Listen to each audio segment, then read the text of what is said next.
अस्सलाम वालेकुम। जो ख़वातीन छाइयों का इलाज करवा करवा के थक गई हैं और इलाज नहीं हो रहा, या अगर वक्ती तौर पर कोई अफाका होता भी है, छाइयाँ कम होती भी हैं, तो फिर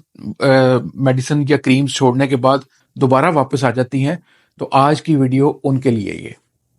देखिए नाज़रीन, सबसे पहले अगर हम मर्ज़ के बारे में समझ लें कि मर्ज़ की वजूहात क्या हैं, तो हो सकता है कि बहुत सारे मसाइल सिर्फ उन वजूहात को ही दुरुस्त कर लेने से ठीक हो जाएं। और अमूमी तौर पर बहुत सारी वजूहात हमारे लाइफस्टाइल का हिस्सा होती हैं, हमारी ज़िंदगी का, हमारे खाने पीने का, हमारी कुछ आदात, हमारे कुछ अतवार जो होते हैं, उनके मुताबिक हमारी ज़िंदगी के अंदर परेशानियां या आसानियां पैदा हो रही होती हैं। तो अगर उन वजूहात को दुरुस्त कर लिया जाए जिसकी वजह से कोई ऐसी चीज़ें पैदा हो रही हैं जो प्रॉब्लम का बाइस है, तो बहुत सारी आसानियां बगैर किसी चीज़ को खर्च किए, पैसा खर्च किए बगैर, कुछ भी लगाए बगैर, कुछ हैसल किए बगैर अचीव किया जा सकता है। नाजरीन, जो खवातीन जिनके चेहरे पर छाइयाँ हैं और बहुत ढीठ हैं, बहुत ज़िद्दी हैं, उनके छाइयों के साथ साथ उनके अगर मूड स्विंग्स का भी मसला है,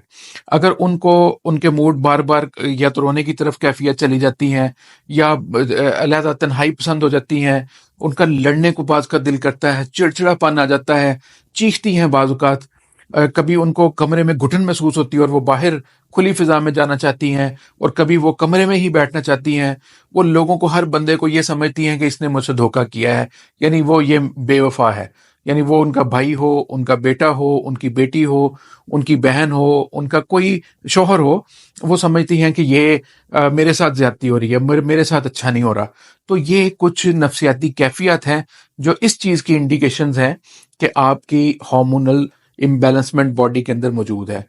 हो सकता है कि ऐसी खवातीन के चेहरे के ऊपर बाल आने की भी टेंडेंसी हो सकता है कि उनकी चेस्ट पर, उनके पेट पर, उनकी थाइज पर बाल आ जाएं जैसे मर्दों के बाल होते हैं, यानी इस तरह के बाल आने का भी उनके अंदर हो सकता है। उनके नाफ से नीचे उनका जो रिप्रोडक्टिव सिस्टम है, लेफ्ट साइड पर, राइट साइड पर, ओवरीज में उनको खिंचाओ, पेन, दबाओ, ये कैफियत हो सकती है। पीसीओएस का मसला हो सकता है, फाइब्रॉइड्स का मसला हो सकता है। कई ऐसी कंडीशंस हैं जो उनके रिप्रोडक्टिव सिस्टम के साथ जुड़ी हुई हैं। अगर वो खातून है, मतलब शादीशुदा हैं, तो हो सकता है कि उनको इंटरकोर्स पेनफुल होता हो, और मतलब उनका बिल्कुल कोई डिजायर ही उनके अंदर ना मौजूद हो। तो ऐसी कैफियत में उनको अपनी इन चीज़ों का ट्रीटमेंट करना बहुत ज़रूरी होता है। ऐसे पेशेंट जब भी मेरे पास आते हैं तो मैं उनको डिटॉक्स कोर्स करवाता हूँ। डिटॉक्स कोर्स के अंदर खाने की मेडिसिन भी होती है जो उनके हार्मोनल इश्यूज जो है उसको ठीक करती है, होम एंडोक्राइन सिस्टम को स्ट्रीमलाइन करती है, ब्लड को प्योरीफाई करती है, और लगाने की चीज़ें भी होती हैं जिनसे उनके बाहर जो स्किन के ऊपर जिस किस्म के भी मसाइल पैदा हो रहे हैं, मतलब अगर छाइयाँ हैं, पिगमेंटेशन है, या एक्ने पिंपल का भी मसला है, तो वो भी ठीक होता है। लगाने की वाली चीज़ें जो है, उनमें फेस वॉश होता है जो जेंटली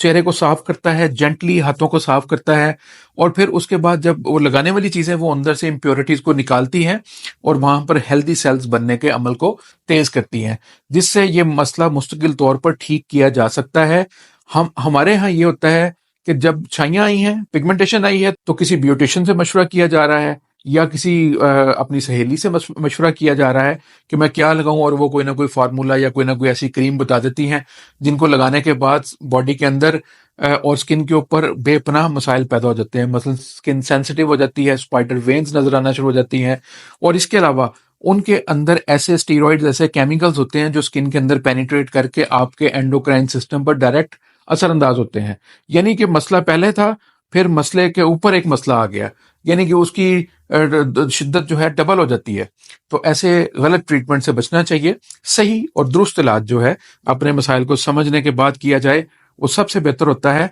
और यही एक सही सेहतमंद जिंदगी का राज है। आज के लिए इतना ही है, इजाजत दें, अल्लाह हाफिज।